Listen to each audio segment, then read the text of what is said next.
For Lyon. Thank you, Deputy Speaker. I rise to speak on this bill as a local MP with a small but valuable wine industry and with communities that were part of the founding development of the Australian wine industry.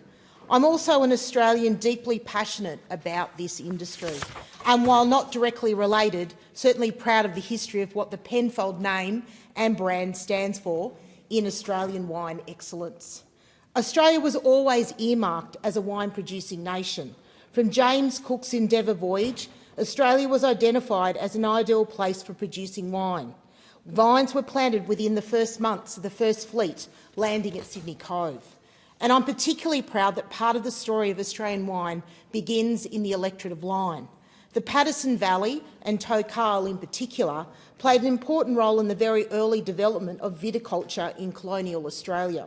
James Phillips Webber took up Tokal in 1822 and during the 1820s and early 1830s established a vineyard there as part of what became one of the Hunter's pioneering agricultural properties. This was about the time my own Penfold ancestors came to Australia as farm labourers to work on the Bonavista property in Paterson, very close to Tokal. By 1832, Webber had 3 acres of vines at Tokal. That might sound modest today, but at the time there were only 15.5 acres of vines recorded across the entire Hunter. And what happened at Tokal did not stay at Tokal. In 1834, Webber supplied Oporto and Gouais, spelt Gouais for the benefit of Hansard, grape cuttings from Tokal to another pioneering Hunter grower, George Wyndham at Dorlwood, just on the other side of the Hunter River from my own electorate. Wyndham would go on to become one of the great early names in Australian wine.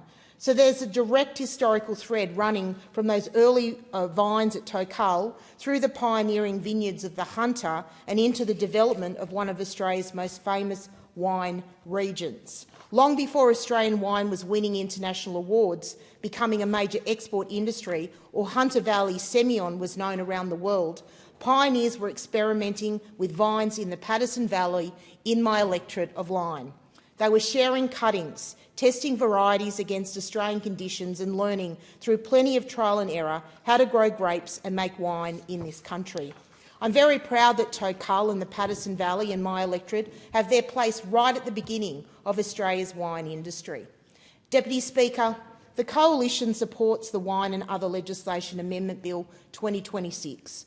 We support it because there's a genuine imbalance in bargaining power in parts of Australia's wine industry, particularly between grape growers and large winemakers. Where voluntary arrangements have failed to deliver fair outcomes, there's a legitimate role for government to establish clear rules of engagement. That has long been the Coalition's approach. Coalition governments introduced and strengthened mandatory codes across agriculture, including the Dairy Code, the Horticulture Code and the Food and Grocery Code. So we support the direction of this legislation. But we should also be clear about what this bill does and what it does not do. The Emerson Review found that grape growers have too little bargaining power against large winemakers and that the existing voluntary code is no longer fit for purpose. The government accepted those recommendations in December last year and committed to developing a mandatory code of conduct. This bill is not that mandatory code, but it lays the groundwork for it. Schedule 1 amends the Wine Australia Act to give Wine Australia an explicit function to conduct grape and wine industry surveys and allows information to be shared with the ACCC to help determine which businesses should be covered by the mandatory code. There are safeguards around that information and civil penalties for its misuse. Schedule 2 amends the Primary Industries Levies and Charges Collection Act to allow ABARES to share levy payer contact information with authorised contractors to improve participation in agricultural surveys. Importantly, this bill does not change agricultural levies, who pays them or how they are calculated. The Coalition welcomes the fact that important safeguards around personal information have been placed in the legislation itself, rather than simply being left to regulation. But greater transparency could be provided to farmers. There is no requirement for levy payers to be notified when their information is shared with a third party and no mechanism for them to opt out. That is something the government should continue to look at.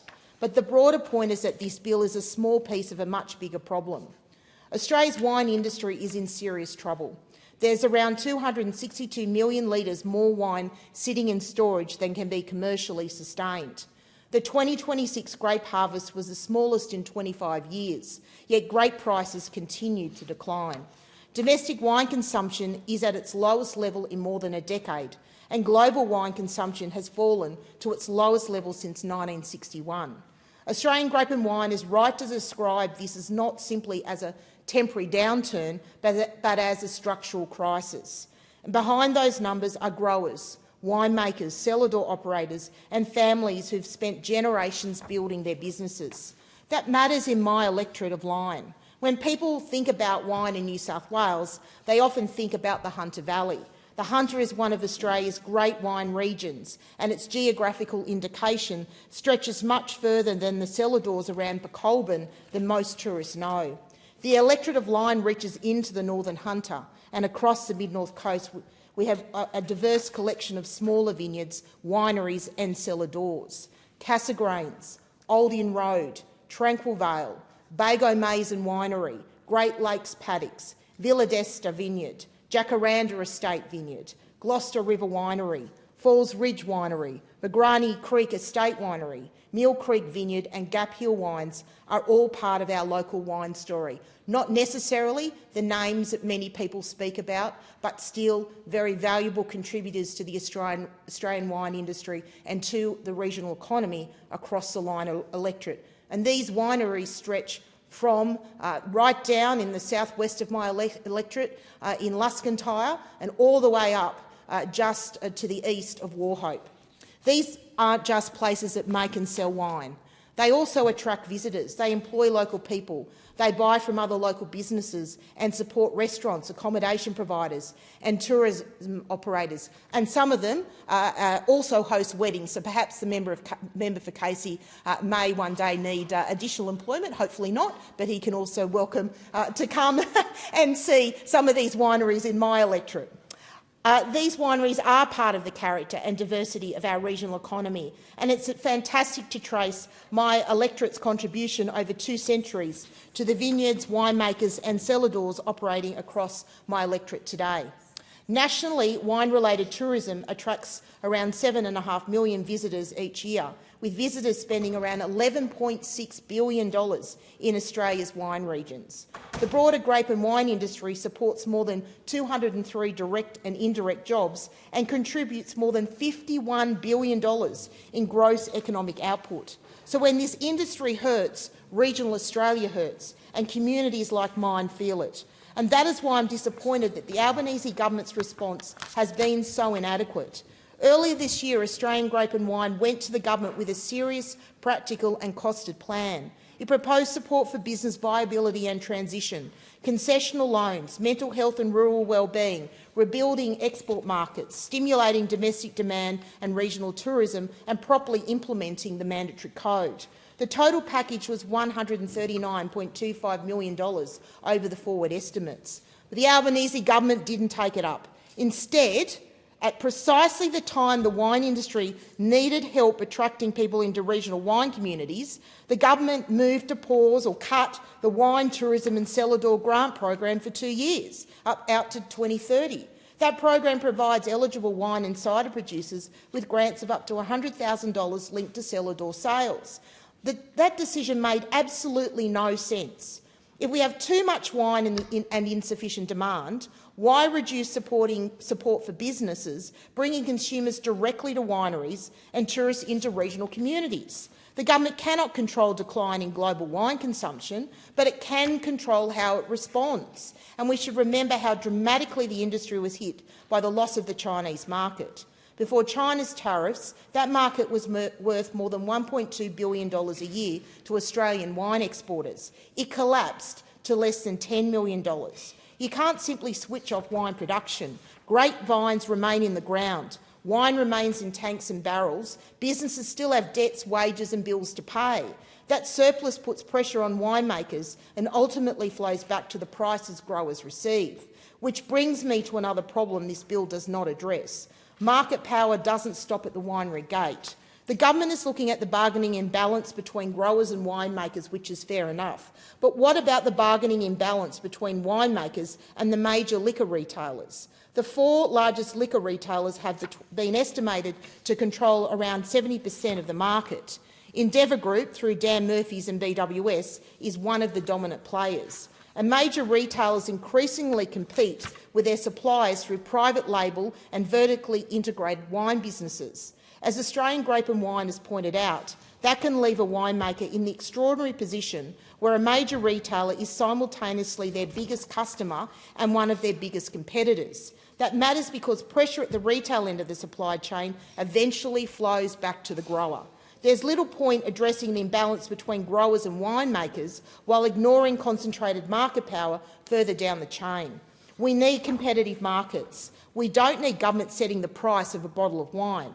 But competitive markets only work when competition is genuine and small businesses have realistic ability to negotiate. Australian Grape and Wine has also pointed to the barriers small businesses face in challenging unfair conduct. That is, the cost of litigation, the imbalance in resources and fear of commercial retribution. Those issues need to be taken seriously as the government considers the next stage of these reforms.